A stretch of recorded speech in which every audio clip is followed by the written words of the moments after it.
Olá pessoal, hoje eu vou falar para vocês aqui sobre o 11 de setembro, né, que nessa semana completa 20 anos, e também falar um pouquinho sobre o Afeganistão.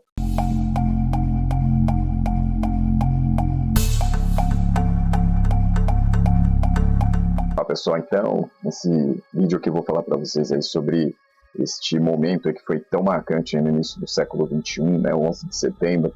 Tem algumas informações aí que não são muito divulgadas a respeito deste assunto, né, porque normalmente a mídia mais geral assim, fala muito de algumas coisas que vieram sendo estudadas aí depois. E tem uma contribuição muito importante de um autor chamado Moniz Bandeira, né, neste livro aqui, A Segunda Guerra Fria, onde ele especifica algumas informações a respeito de como já se sabia que era possível ter um ataque terrorista ali no ano de 2001, né?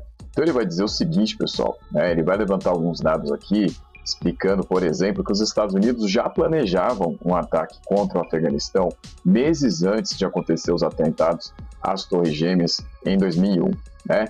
Então ele vai levantar aqui dados ali de pessoas que eram muito próximas, né, ao governo americano. Então já se planejava uma ofensiva contra o Talibã, né? O Talibã ele já vinha chamando a atenção da comunidade internacional desde que havia tomado o poder ali na metade dos anos 90, praticamente, né, por volta ali de 96.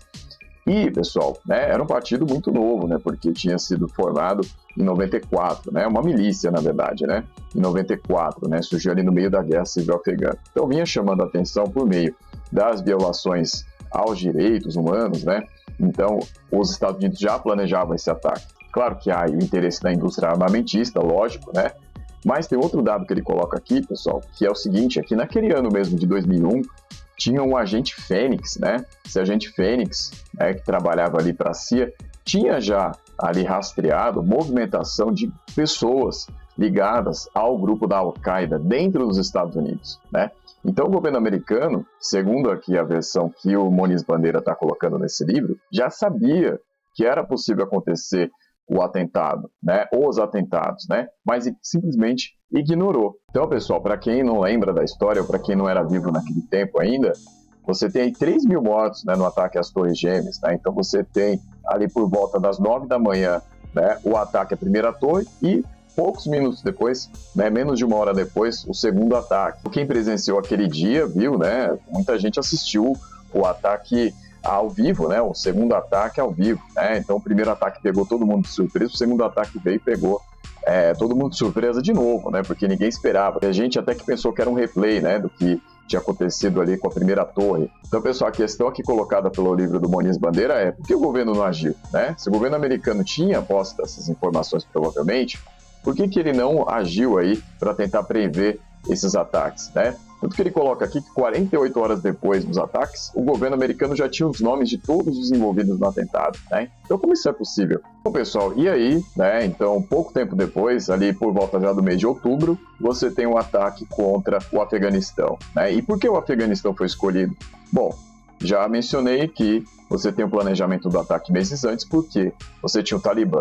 E aí, você tem agora a questão de que o Talibã também servia como protetor da Al-Qaeda, né? Então a Al-Qaeda, que era esse grupo que tinha financiamento pela família do Osama Bin Laden, né? Que é a família saudita. Aliás, é interessante entender também que o Talibã, ele só tinha reconhecimento de 3 países, né? Que eram a Arábia Saudita, o Paquistão e os Emirados Árabes Unidos. A Arábia Saudita e Emirados Árabes Unidos são aliados dos Estados Unidos, né? E o Paquistão é de onde você tem o maior apoio à criação do Talibã, né?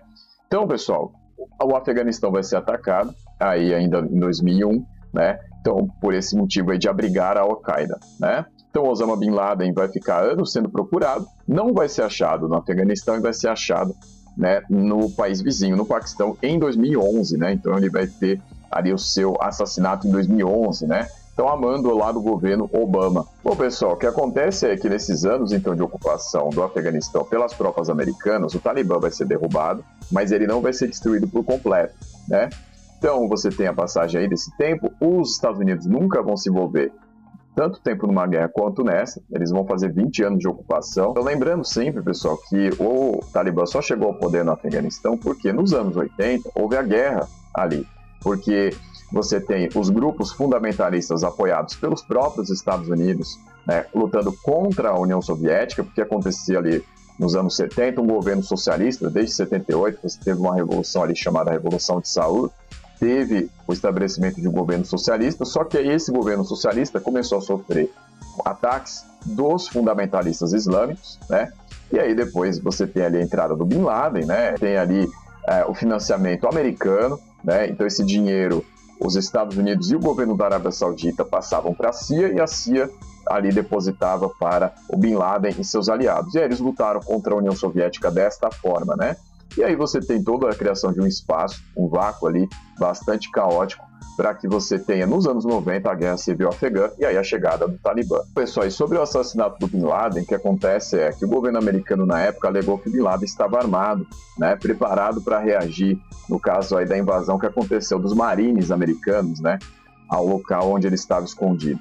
Só que um marine que participou da operação, Mac Bisonet, né, vai dizer que essa versão está errada, né? Porque ele, como participante ali, percebeu que o Bin Laden estava com suas armas completamente esvaziadas, né? Não tinha ali nenhuma possibilidade dele reagir, inclusive até os trajes que ele utilizava não davam ali sinal de que ele estava preparando para ser atacado ou para reagir. E aí, pessoal, né, a ordem era de matar, né? O Bin Laden não foi levado a julgamento, né? Se ele fosse levado a julgamento, ele poderia revelar muita coisa, né? Mas não era interessante isso, a ordem era para capturar e matar. E aí depois as cinzas do Bin Laden foram jogadas no oceano. Nós, por esses dias aí, vimos a retirada dos Estados Unidos aí do Afeganistão, né? Depois de 20 anos de guerra, né, pessoal?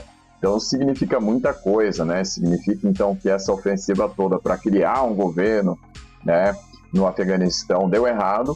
E lá já com Obama já tinha se percebido isso, né? Em 2012 Obama já dava declarações de que não era mais viável manter a guerra no Afeganistão porque você já tinha um gasto muito grande. Isso aí lá por volta de 2012 já estava acontecendo também a retirada dos Estados Unidos do Iraque, né? Porque eles já tinham invadido também o Iraque desde 2003, e isso deu espaço para que surgisse aí o fortalecimento do grupo Estado Islâmico, né?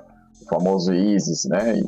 E aí você vai ter toda a repercussão da guerra na Síria, né? Que vai envolver o Iraque também. E aí essa guerra, né? Pessoal, que só vai ser praticamente ali diminuída, né? Antes da pandemia, né? Um pouquinho antes da pandemia. Então, pessoal, vejam aí como estão próximos esses assuntos, né? Então, pessoal, recomendo este livro do Moniz Bandeira, Segunda Guerra Fria, tá? Da editora Civilização Brasileira. Então, se vocês quiserem essas informações aí que eu acabei de passar, principalmente aí essa de que os Estados Unidos provavelmente já sabiam da possibilidade dos ataques terroristas em 2001, vão direto ao capítulo 3. Só basicamente é isso aqui, então obrigado e até a próxima.